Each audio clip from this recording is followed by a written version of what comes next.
So today we will discuss about how to write results of your experiment. ये हमारा आज का topic है। और ये टॉपिक स्टार्ट करने से पहले मैं आपको कुछ बातें बता दूं। हम जो 605 का कोर्स पढ़ रहे हैं ना, हॉट 605, हॉट 605 में मैं आपको सिखा रहा हूँ डिफरेंट स्टैटिस्टिकल डिजाइंस के फील्ड में डिजाइन लगाने कैसे हैं, आपने चीजों को टेस्ट कैसे करना है, ठीक है ना। डिजाइन ऑफ जो है ना एग्रीकल्चर जो है वो मैं पढ़ा रहा हूँ आपको, स्टैटिस्टिकल डिजाइन ऑफ एग्रीकल्चर। तो उसमें आपके सामने है, हमने जो पढ़े हैं उसमें हम मेजर मेजर डिजाइन तो CRD, RC, BD और LS डिजाइन, यही तीन बड़े डिजाइन है। बाकी इनकी वेरिएशंस हैं, सिंपल डिजाइन है, फैक्टोरियल है, स्प्लिट प्लॉट है, वो इनकी वेरिएशंस हैं। वेरिएशंस इनकी कैसे हो सकती हैं उसमें देखें, सिंपल हो सकता है, फैक्टोरियल हो सकता है और स्प्लिट प्लॉट हो सकता है। ये हम लास्ट क्लास में पढ़ चुके हैं, कंप्लीट कर चुके हैं। अच्छा, इसके बाद अब इसमें वो जो हम 405 के अंदर ये पढ़ रहे हैं ना डिजाइन, वहां पर सबसे पहले हम ये सीख रहे हैं कि ट्रीटमेंट्स को किस तरीके से फील्ड में या लैब के अंदर ऑर्गेनाइज करना है। जैसे हमने ब्लॉकिंग का कॉन्सेप्ट पढ़ा है कि फील्ड में वेरिएशन होती है, उसको कंट्रोल करने के लिए ब्लॉक्स बनाए। फिर हमने लैब की बात की कि उसमें रैंडोमाइजेशन का प्रिंसिपल बहुत अहम है, रैंडोमाइज करें चीजों को। फिर हम, ठीक है ना, ये चीजें हम पढ़ चुके हैं। तीसरा हमने रेपिटेशन का एक प्रिंसिपल पढ़ा के रिपीट करनी चाहिए, जो भी आप स्टैट का डिजाइन लगाए उसको रिपीट करना जरूरी है। अच्छा, जब आप ये डिजाइन लगा लेते हैं, ये आपने फर्ज कीजिए एक एक्सपेरिमेंट लगा लिया, आफ्टर दैट आप इसके डिफरेंट पैरामीटर्स नोट करेंगे। डेफिनेटली कुछ ना कुछ तो नोट करेंगे ना, जिसकी बेसिस पर आपको नतीजा अखज करेंगे। वो पैरामीटर्स के ऊपर इंशाल्लाह 605 में हम एक पूरा लेक्चर लेंगे, जिसमें हम बताएंगे कि कौन कौन से पैरामीटर्स किस किस तरह की रिसर्च में लेने चाहिए। अच्छा, पैरामीटर्स लेने के बाद पैरामीटर में एग्जांपल दे दूं कौन कौन सी। जैसे आप फर्ज करें खेत में पौधे लगाते हैं, आप कहते हैं सर इसकी प्लांट हाइट देखता हूँ, पौधे की हाइट बढ़ी है कि नहीं, इससे पता चलेगा ग्रोथ हुई है कि नहीं। नंबर ऑफ लीव्स देखे जा सकते हैं, ठीक है ना, पत्ते कितने ज्यादा हैं पौधे के ऊपर, इसके ऊपर बात हो सकती है। उसकी यील्ड सबसे अहम पैरामीटर है, आप यील्ड के ऊपर बात कर सकते हैं। तो ये तमाम बातें इसके अंदर आती हैं। इसके अलावा बहुत सारे और भी पैरामीटर हैं, मैं जस्ट मोटे मोटे पैरामीटर ले रहा हूँ कि आपको समझ लगे। उसके बाद जब आप ये पैरामीटर नोट कर लेते हैं, आप रेप्लिकेशन वाइज आपने फील्ड में लगाई हुई है डाटे को, आपने रेप्लिकेशन वाइज अरेंज, ये भी हम इंशाल्लाह आपको 605 की क्लास में बताएंगे कि डाटे को अरेंज कैसे करना है, उसको किस तरीके से आपने लिखना है। सपोज के अभी हम ये हमने सब कुछ कर लिया है, या आपको किसी दोस्त ने ये सब कुछ करके दे दिया है, ठीक है, आपने डाटा अरेंज कर लिया, and now what you will do, आप इसके एनालिसिस करेंगे। एनालिसिस डेफिनेटली जिस तरीके से या जो स्टैटिस्टिकल डिजाइन आपने लगाया है उसी लिहाज से आप उसके एनालिसिस करेंगे। अगर आप CRD सिंपल लगा रहे हैं तो CRD सिंपल के एनालिसिस होंगे, अगर आप RCBD की तरफ जा रहे हैं तो RCBD के एनालिसिस करेंगे। जब आप एनालिसिस कर लेंगे तो उसके बाद आपके पास एनोवा टेबल आएगा। ये 605 में, ये मैं 605 की भी कहानी आपको सिर्फ सुना रहा हूँ, मैंने एक्चुअल रिसर्च के अपने टॉपिक पे नहीं आया। तो आप इनोवा टेबल आपके पास आएगा। इनोवा टेबल देखते हुए आप देखेंगे कि इनोवा टेबल में जो हमारी ट्रीटमेंट्स की डिग्री ऑफ फ्रीडम है, या ट्रीटमेंट्स का जो F कैलकुलेटेड है, डिग्री ऑफ फ्रीडम आएगी, फिर SS आएगा, फिर MS आएगा, ठीक है ना। और ये सब चीजें हम 605 में बड़ी डिटेल से पढ़ चुके हैं कि किस तरीके से निकालनी है, और फिर F कैलकुलेटेड आएगा। On the basis of the value of F calculated decide होगा कि ये आपका रिजल्ट जो है ये सिग्निफिकेंट है या ये नॉन सिग्निफिकेंट है, ठीक है, ये क्या चीज है। और ये सारी कहानी करने का, ये तमाम चीजें पढ़ाने का मकसद सिर्फ ये एक जो है ना, ये इस नतीजे पे पहुंचना था कि जो आप रिसर्च कर रहे हैं इसका फायदा भी है कि नहीं है, या इसमें फर्क भी है कि नहीं है। तो अगर तो फर्ज करें आपके रिजल्ट सिग्निफिकेंट आते हैं, ठीक है, तो आप उसके बाद ये भी 605 की कहानी सारी चल रही है, 605 हम पढ़ रहे हैं। सिग्निफिकेंट अगर जब आ जाते हैं तो फिर आप क्या करते हैं, we called it post hoc analysis. एक और एनालिसिस की टाइप है, we called it post hoc analysis. अच्छा, जो एनोवा आपको देता है ना, ये सिर्फ ये बताता है कि ट्रीटमेंट्स में फर्क है या नहीं है, बस इतना बताता है। फॉर एग्जांपल आपके पास 8 ट्रीटमेंट्स थी, आपके पास टोटल 8 ट्रीटमेंट्स थी, वो कहेगा yes these treatments are different, इनमें फर्क है। अब इसमें से कौन सी अच्छी है, कौन सी बुरी है, कौन सी दरमियानी है, वो ये चीजें नहीं बताता। ठीक है ना। ये बिल्कुल ऐसे ही है जैसे आप सब बच्चे क्लास में बैठे हों और मैं आपसे एक पेपर लूं और मैं पेपर लेने के बाद कहूं कि सब बच्चों के नंबर बराबर हैं। ठीक है ना, ये सारे बच्चे बराबर हैं, तो फिर आप में से किसी को भी इतनी क्रेजीनेस नहीं होगी कि कौन फर्स्ट आया कौन सेकंड आया, क्योंकि सबके नंबर बराबर है, तो नॉन सिग्निफिकेंट की तरफ बात चलेगी। लेकिन अगर मैं कहूँ नहीं, आपकी क्लास में बच्चों के नंबर में फर्क है, आपकी जो क्लास में बच्चे बैठे हैं इन तमाम के नंबरों में फर्क है, तो अब आप में एक क्रेज पैदा हो जाएगा, आप में एक वो जुस्तजू होगी कि सर मेरे कितने नंबर हैं, सर मैं फर्स्ट आया हूँ, सर मैं फेल तो नहीं हो गया, वगैरह वगैरह, डिपेंडिंग ऑन योर पेपर। अगर इसमें से आपने ये पोजीशन देखनी है ना या इनकी रैंकिंग करनी है तो उसके लिए फिर आपको पोस्ट हॉक एनालिसिस करने पड़ेंगे। जब आप पोस्ट हॉक एनालिसिस करेंगे तो मैं अभी आपको जस्ट ये एक सैंपल एनालिसिस करके इधर दिखा रहा हूँ। हम आपको इंशाल्लाह ये सिखाएंगे कि किस तरीके से ये तमाम चीजें करनी है, नोवा कैसे एनालिसिस करनी है, हम ये सारी चीजें आपको पढ़ाएंगे इंशाल्लाह। हम अभी एज्यूम कर लेते हैं, फर्ज कीजिए आपकी ट्रीटमेंट्स थी यहाँ पर और आपने ये ली हुई है प्लांट हाइट, फर्ज कर लेते हैं, ठीक है, प्लांट हाइट का आपका डाटा। जब आपने एनालिसिस किए, फर्ज कर लेते हैं कि ट्रीटमेंट्स में, मैं यहाँ पे अब टाइप कर लेता हूँ क्योंकि लिखना मुश्किल है मेरे लिए, तो फर्ज करें आपके पास ट्रीटमेंट्स थी IAA 0.001 माइक्रोमोल, ठीक है, मैं चले मिली मोल कर देता हूँ, माइक्रो का सिंबल डालना मुश्किल है मेरे लिए यहाँ पर। इसी तरह आप कहते हैं IAA मेरे पास थी 0.005, इसका भी मिली मोल है।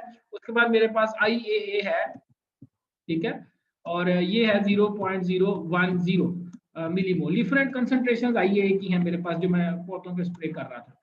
0. फर्ज कीजिए 01 है मिलीमोल IBA, और IBA की एक और कंसंट्रेशन है 0.5 मिलीमोल।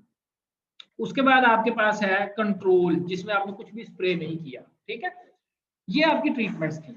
इनके आगे जो अब आपके रिजल्ट्स आए हैं वो भी मैं लिख देता हूँ, और यहाँ पर आप जरा देखिएगा, मैं कुछ आपके सामने वैल्यूज लिखूंगा। फर्ज कीजिए 11.32 प्लांट हाइट की सेंटीमीटर में है, 11.32 सेंटीमीटर सीडलिंग की हाइट आई पहले की, इसके साथ ए लग गया। ये ए जो है ये बड़ा है, मैं बताता हूँ क्या चीज है बाद में। अच्छा 12.46 इसके साथ भी ये लग गया।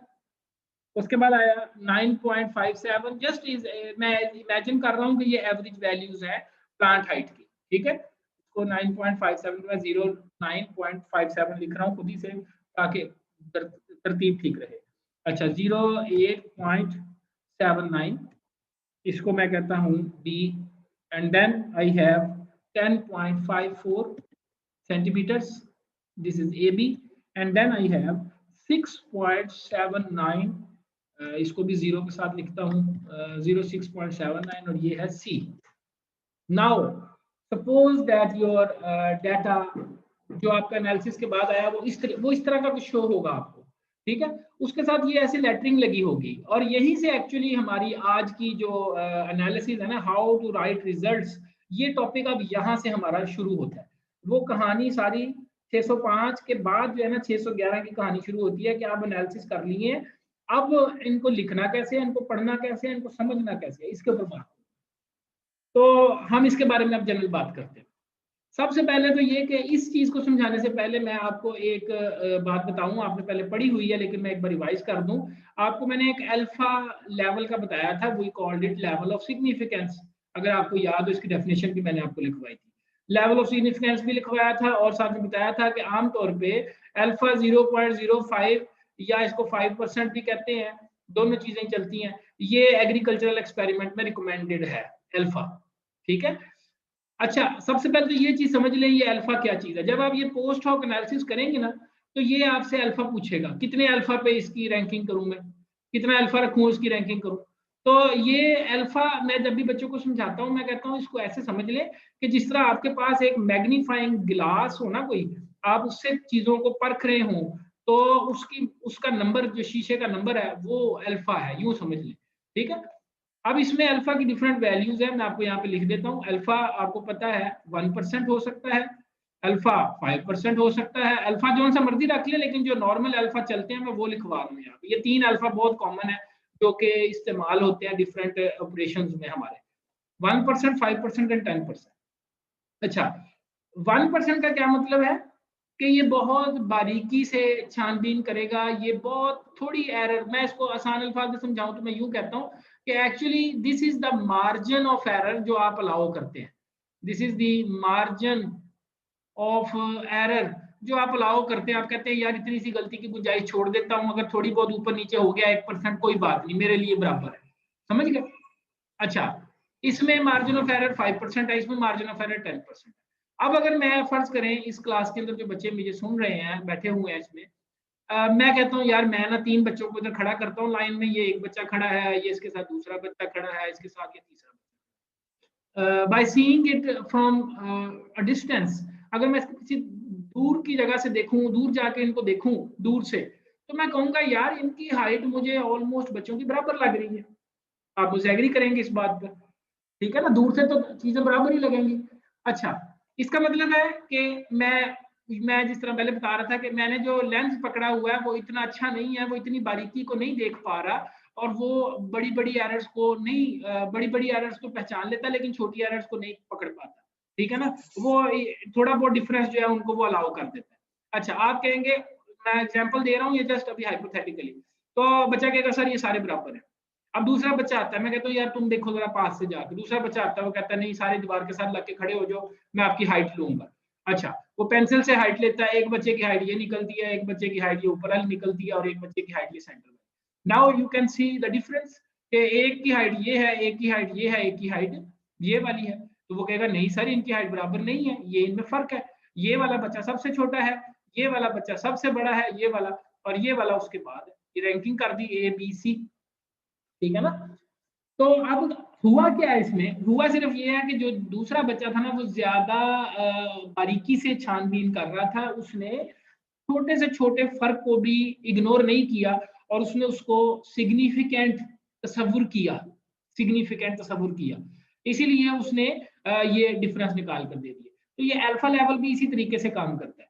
अगर आप अल्फा की वैल्यू थोड़ी रखेंगे ना, 1% रखेंगे, तो छोटे एरर्स को भी पकड़ लेगा। आप छोटे से छोटे फर्क को भी, मतलब एक है 11.98 और दूसरा है 11.56, वो कहेगा दोनों में बहुत फर्क है, ये 9.8 है, ये 5.6 है, ठीक है ना। ये जस्ट हाइपोथेटिकल अभी वैल्यू दे रहा हूँ, मतलब 1% एरर अलाउ है उसके अंदर, कोई बात नहीं है, वो कहेगा है तो 11 ही है ना, लेकिन ये आगे वाले तो इतने फर्क नहीं करते, लेकिन 1% वाला कहेगा नहीं नहीं नहीं ये बहुत डिफरेंस है इनमें, देखो ये और ये वैल्यूज में कितना फर्क है। लेकिन 5% वाला कहता है यार एक जैसी चीज ही है, देखो ये 11 है, ये भी 11 है। और 10% वाला कहता हो यार मुझे तो 100% एक जैसी लग रही है, ये 10 से ऊपर ही है, सारी 10 से बड़ी वैल्यूज है, ठीक है ना। अगर ये 12 भी हो जाए तो कोई हर्ज नहीं है, ये तकरीबन बराबर बराबर ही है, कहाँ 11.98 कहाँ 12, ठीक है ना। तो now you have to decide, जब आप ये इनको एनालिसिस करते हैं या इसमें रैंकिंग करने लगते हैं ना, ट्रीटमेंट्स को कंपेयर करने लगते हैं ऐसे लाइन में खड़ा करके, तो फिर आपने ये डिसाइड करना होता है कि अल्फा लेवल में कौन सा लेकर के। रिकमेंडेड जो है आपके लिए वो 5% है, ये मैं आपको यहाँ पे बता रहा हूँ, पेपर में पूछा जा सकता है। रिकमेंडेड एग्रीकल्चरल एक्सपेरिमेंट में हम अल्फा 5% रखते हैं, लेकिन जरूरी नहीं है, डिपेंडिंग ऑन पैरामीटर, बाज दफा हम 1% भी लेकर चलते हैं और बाज दफा 10% भी लेकर जाना पड़ता है। अच्छा, अगर अल्फा 1% हो, इसका मतलब है 1% अलाउ है एरर, तो हम 99% कॉन्फिडेंट होंगे कि हमारा जवाब, ये कॉन्फिडेंस इंटरवल की बात कर रहा हूँ, आप 99% श्योर होंगे कि हाँ यार जो मैंने बात की है ये 99% ऐसे ही है, ठीक है। 5% पर आप 95% कॉन्फिडेंस होंगे, उसका उलट बात कर रहा हूँ, इतनी तो आपने गलती की गुंजाइश रखी हुई है लेकिन इतना आप कॉन्फिडेंट है कि हाँ ये ठीक है, इसमें आप 90% कॉन्फिडेंट है कि आपका जवाब बिल्कुल ठीक है। एक तो ये भी इन दोनों का इंटरेक्शन, ये एक दूसरे के इनवर्सली प्रोपोर्शनल होते हैं, जितना अल्फा होगा उस 100 में से उतने माइनस कर दें and that is your confidence interval. Clear हो गया। अब हम ये तमाम बातें करने के बाद अब हम आते हैं अल्फा पर। एज्यूम कि आपने अल्फा यहाँ पर 5% रखा था और ये आपके पास रिजल्ट्स आए, ये रिजल्ट्स कंप्यूटर आपको देगा, आपने खुद से नहीं निकालने, कंप्यूटर देगा। अब जब ये कंप्यूटर देगा तो इसमें देखें ये लेटर्स लगे हुए हैं, ए बी एंड सी। ये लेटर्स जो है ना, ये अब बच्चे क्या करते हैं, बच्चे कहते हैं सर इसमें देखें सबसे बड़ी वैल्यू तो ये वाली है 12.46, इसका मतलब है मेरी ये वाली ट्रीटमेंट बहुत अच्छी रही है, मैं इसको सजेस्ट कर दूं सबको।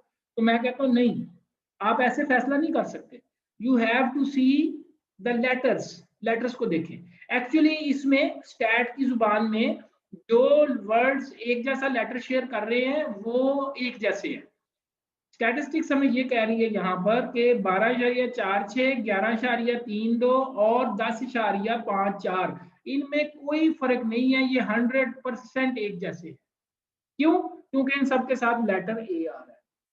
ठीक है, तो अब यहाँ पर वो जो बच्चा कह रहा था ना सर ये वाला डोज तो बहुत अच्छी है, मैं कहूंगा यार आप इतनी ज्यादा डोज डाल रहे हैं 0.05, वही काम 0.01 पे भी आपको अचीव हो रहा है, वही प्लांट हाइट आपको कम केमिकल भी दे रहा है, तो आप इस वाले को रिकमेंड करें फार्मर्स को कि यार ये केमिकल, ये डोज, छोटी डोज पे ज्यादा फायदा हो रहा है, this is the recommended dose. तो आप मेरी बात अब यहाँ पे समझे कि लेटरिंग को देखते हुए आपने कहा ओके, आमतौर पे जो बड़ा लेटर होगा उसके साथ ए लगा होगा और जो छोटे से छोटा होगा उसके साथ सी या छोटे लेटर लगे होंगे।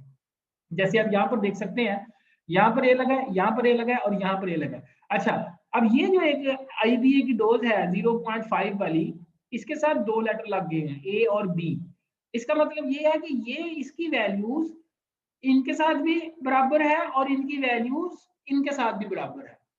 ठीक है, ये अब आप थोड़ा सा कंफ्यूज हो गए होंगे सर ये कैसे हो सकता है, आप तो ऐसे बात कर रहे हैं कि ये एक ही वक्त में सूरज भी है और चांद भी है, ये कैसे हो गया, ये दोनों ऑपोजिट चीजों को कैसे इसने मिक्स कर दिया। तो मैं आपको इसको एक्सप्लेन करने के लिए थोड़ा सा और चीजों को खोल कर दिखाता हूँ। ये जो आपके पास वैल्यूज आ रही है ना 11.32, 12.46, ये एक्चुअली एवरेज वैल्यूज हैं तीन तीन रेप्लीकेशन की। जस्ट इमेजिन कि मैं अब आपको ये जस्ट एक एग्जांपल दे रहा हूँ यहाँ पर। इमेजिन कर लेते हैं कि IAA की ये जो डोज थी ये वाली, दिस वन 0.01 वाली, तो फर्क कर लेते हैं, ये तीन रेप्लीकेशन का इसका डाटा था। पहली रेप्लीकेशन का डाटा था 10.0, ठीक है। रेप्लीकेशन नंबर 2 का डाटा था, इसका फर्क करें 11.32, और एप्लीकेशन नंबर 3 का इसका डाटा था 12.0। फर्ज कर लें, जस्ट एज्यूम कर रहे हैं, अब ये तीन रेप्लिकेशन का डाटा आ गया आपके पास। जब आपने इनकी एवरेज ली, हम एज्यूम कर लेते हैं, क्योंकि मैं अभी मेरे पास इतना टाइम नहीं, हम एज्यूम कर लेते हैं कि this is the average of that value. जब इनको तीन पे तकसीम किया, ये फर्ज कर लेते हैं ये इसकी एवरेज आ गई। चले एवरेज निकालने के लिए मैं यूं कर लेता हूँ, ये ले, ये अब इसकी एवरेज यही बनेगी, 10.32 ये था और 12.32 ये था। ठीक है, अब देखें मिनिमम वैल्यू रेप्लिकेशन 1 की कितनी है 10.32 और मैक्सिमम कितनी है 12.32। मतलब एक ही ट्रीटमेंट की जब तीन रेप्लिकेशन लगाई, एक रेप्लिकेशन में जवाब नीचे वाली वैल्यू में आया, एक रेप्लिकेशन में जवाब ऊपर वाला आया, but we are taking the average value of that replication. ठीक हो गया।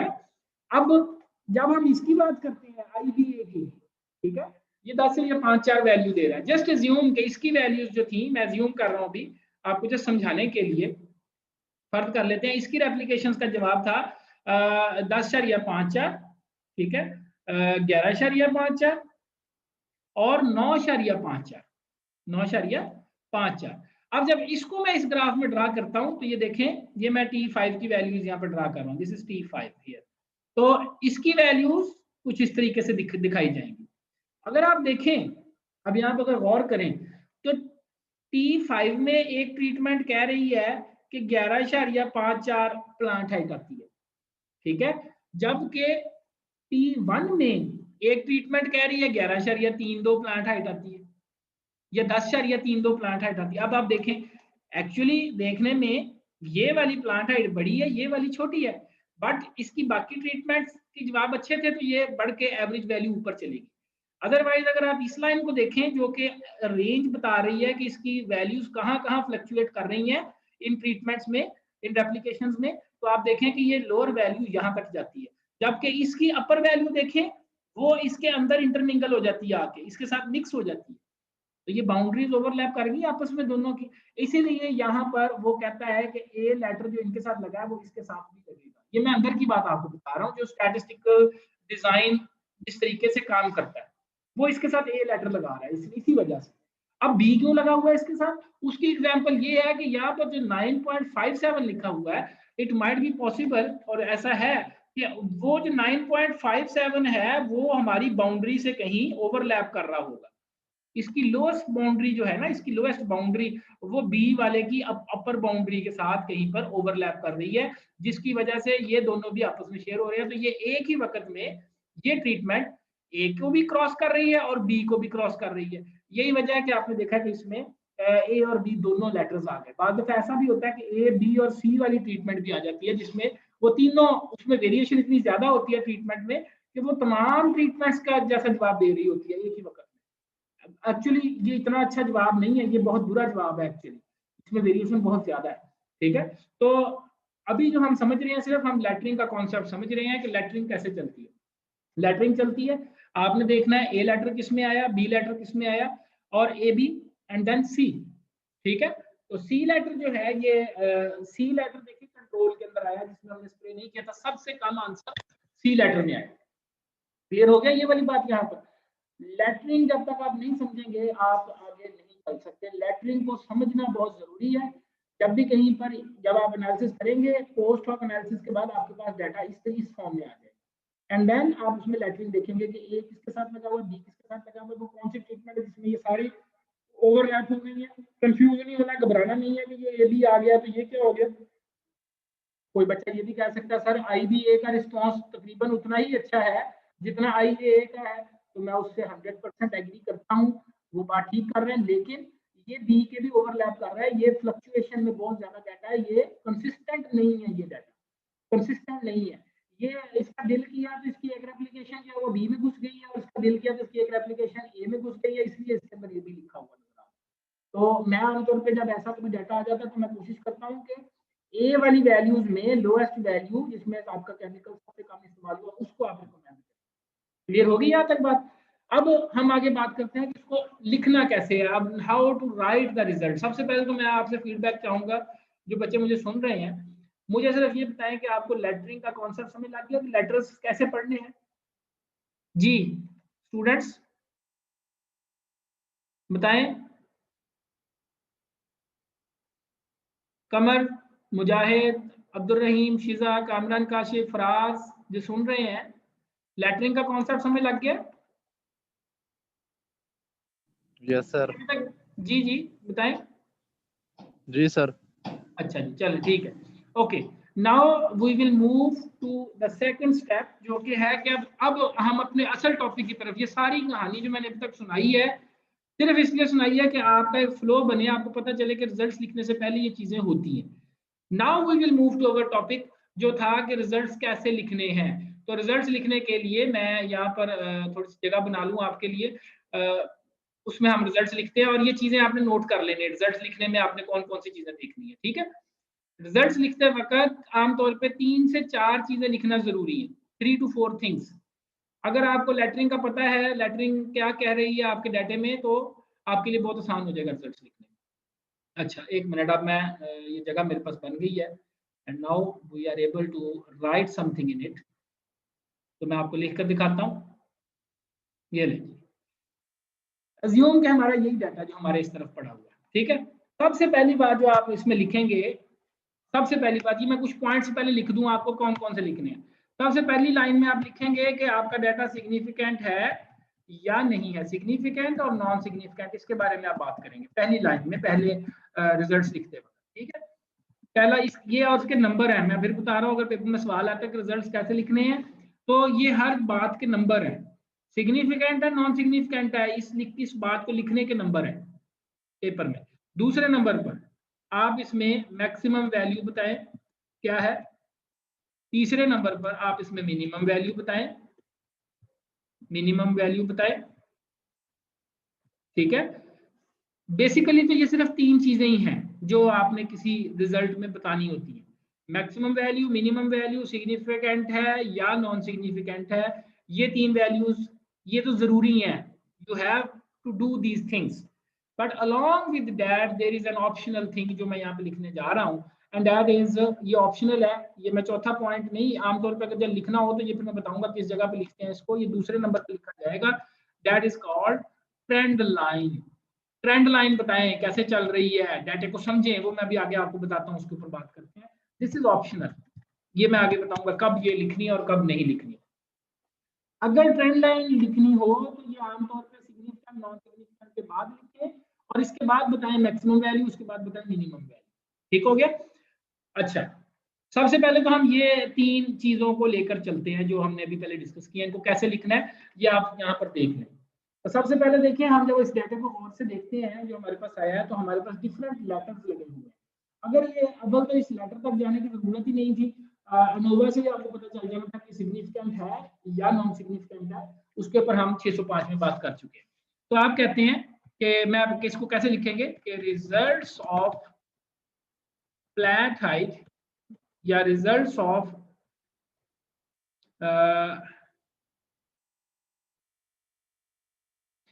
Results for plant height showed, या यूं कह लें रिजल्ट्स शोड सिग्निफिकेंट वेरिएशन, ठीक है, in plant height, result showed significant variation in plant height due to different treatments. ये मैं आसान अल्फाज में आपके लिए सिर्फ लिख रहा हूं, ऑल्दो इससे बेहतर अल्फाज बन सकते हैं, सिर्फ इसलिए कि आपको समझ लग जाए। पहली लाइन ये लिखी है कि result show significant variation in plant height due to experimental treatment या due to different treatments in plant height for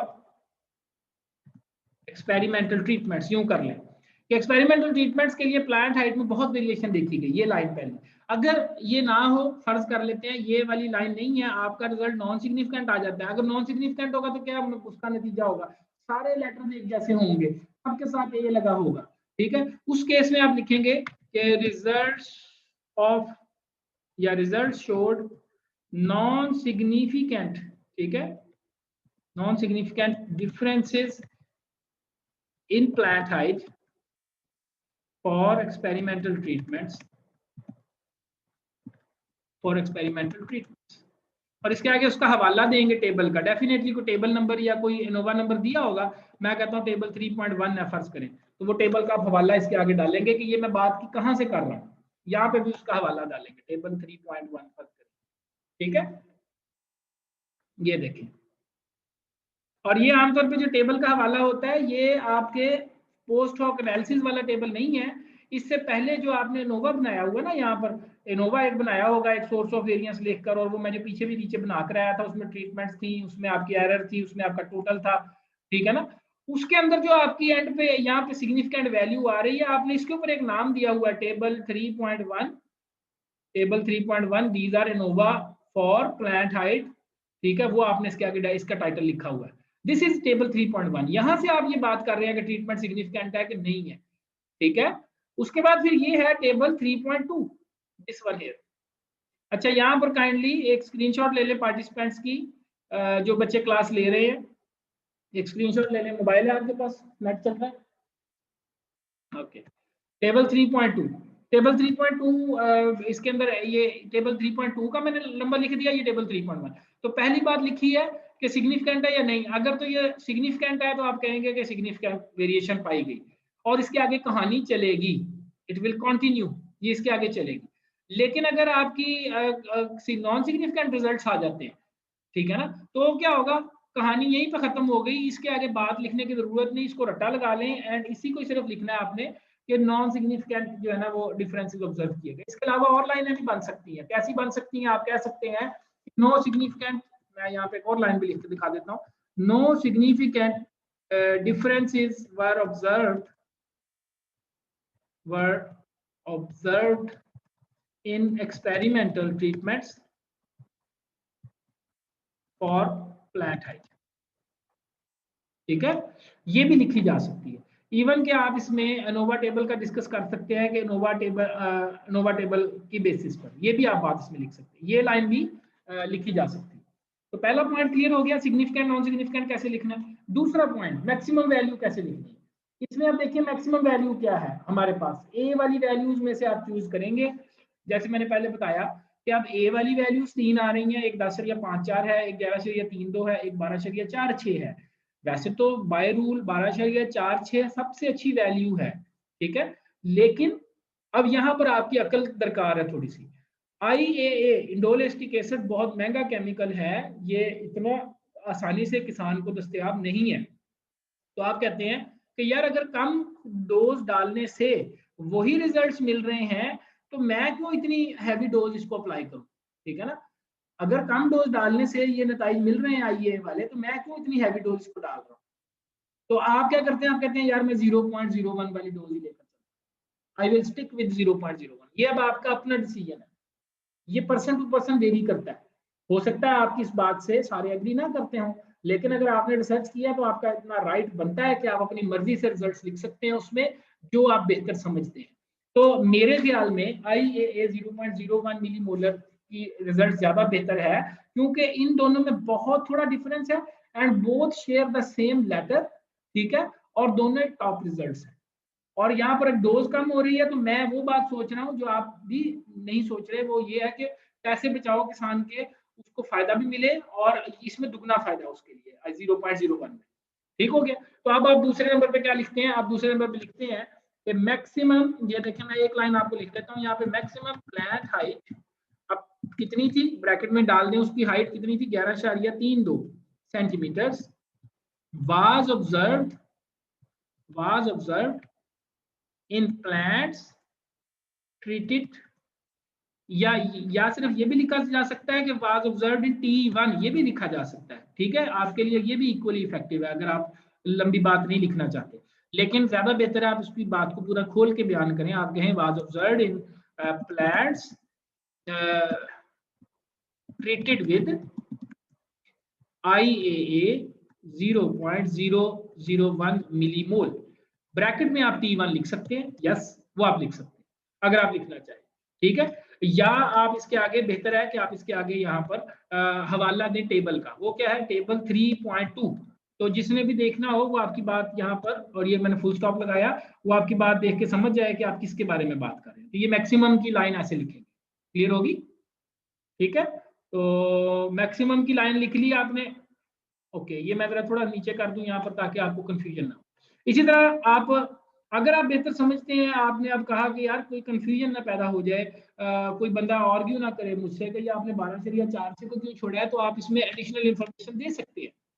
वो कैसे दे सकते हैं, आप दे सकते हैं कि आप कह सकते हैं कि by increasing,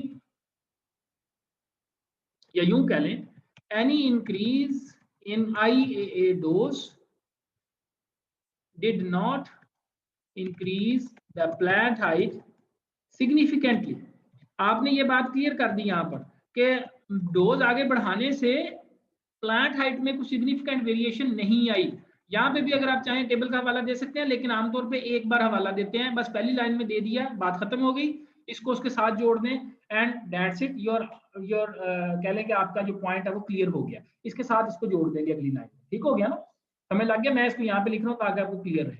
any increase in IAA dose did not increase the plant height significant, ये दूसरी बात जो कि इसके साथ जुड़ी हुई है, चाहे तो लिख दें चाहे तो ना लिखें। अच्छा, तीसरी बात जो इसमें लिखनी है वो है मिनिमम रिजल्ट्स की। मिनिमम कौन सा है, आप देखें मिनिमम क्या है, minimum plant height was observed in control plants, in control plants.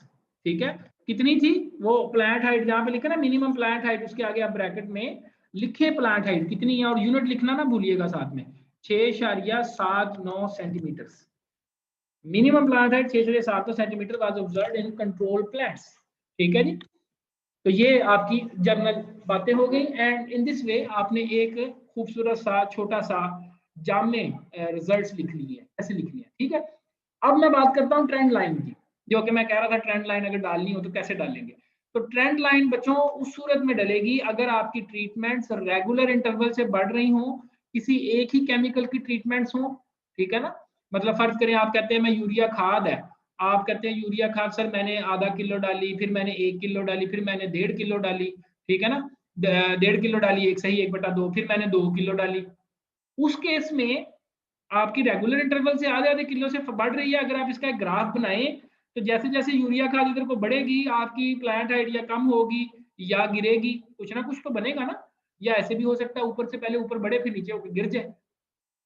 इस केस में जब आपकी रेगुलर इंटरवल से ट्रीटमेंट्स बढ़ रही हो या कम हो रही हो तो फिर आप उसकी ट्रेंड लाइन बता सकते हैं, फिर आप बता सकते हैं कि यूरिया खाद डाली। इसमें जो है, इसमें यहाँ पर हमारे पास दो डिफरेंट केमिकल्स थे, IAA और IBA, और इनकी डोजेस भी एक जैसी नहीं है, फर्क है। और ये सिंपल RCBD डिजाइन में मैंने इनको लगाया था।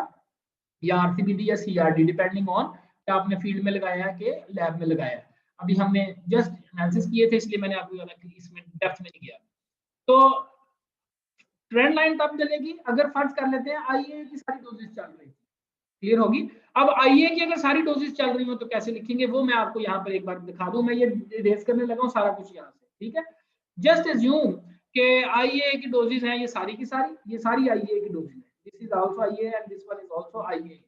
इस केस में देखें तो ये बढ़ रही है डोज 0.01 0.05 0.1 0.1, ये दोनों बराबर हो गई। हम इसको कट कर देते हैं, इस डोज को बीच में से निकाल देते हैं। 1 2 3 4 ये 4 डोजेज हो गए। हम कंट्रोल कम कर लेते हैं, ये हमारा डाटा। अगर आप इसको ग्राफ में प्लॉट करके देखें आप, तो आप देखेंगे कि प्लांट हाइट पहले 11.32 थी, फिर 12.46 हुई, फिर उसके बाद 8.79 पर चली गई, फिर 10.54 पर चली गई। ये आईए की डोजेस की बात कर रहा हूं। तो क्या नजर आया कि जब 0.01 से 0.02 की तरफ गए हैं तो थोड़ा सा एक बम्प आया बीच में। लेकिन अगर आप लेटर्स देखें तो इस पे भी ये लगा हुआ है, इस पे भी ये लगा हुआ है। तो ये जो बम्प है ये इतना सिग्निफिकेंट नहीं है। लेकिन आगे देखें तो ये कॉन्टिन्यूसली डिक्रीज कर रही है प्लांट हाइट। आप देखते जाएं 12.6 के बाद 8 आई, फिर 10 आई, ये नीचे कोई जा रही है सारी। ये भी बी है, ये भी बी है, ठीक है ना। तो इतनी कोई इंक्रीज नहीं हुआ प्लांट हाइट में। तो अब आप यहाँ पे ट्रेंड लाइन कैसे डिस्कस करेंगे? उसके लिए आप क्या लिखेंगे, जहाँ पे आपने लिखा ना रिजल्ट शो सिग्निफिकेंट इफेक्ट, उसके बाद यहाँ पर आप लिखेंगे कि मैं अब यहाँ पे आपको दिखाता हूँ कि as the dose of IAA was increased from 0.001 millimolar to 0.005 millimolar, there was a slight increase in plant height,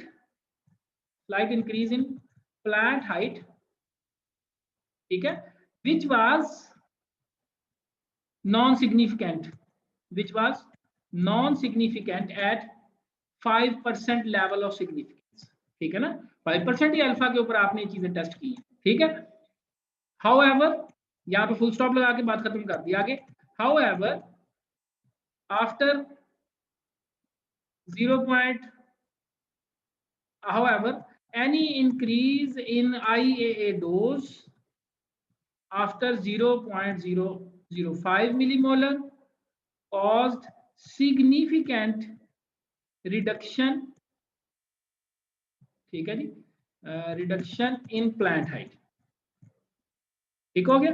तो ये आपने बात लिखी, उसके बाद फिर आपने बता दिया कि मैक्सिमम ऐसे है, मिनिमम ऐसे है। तो यहाँ पर हमारी ये बात कंप्लीट हो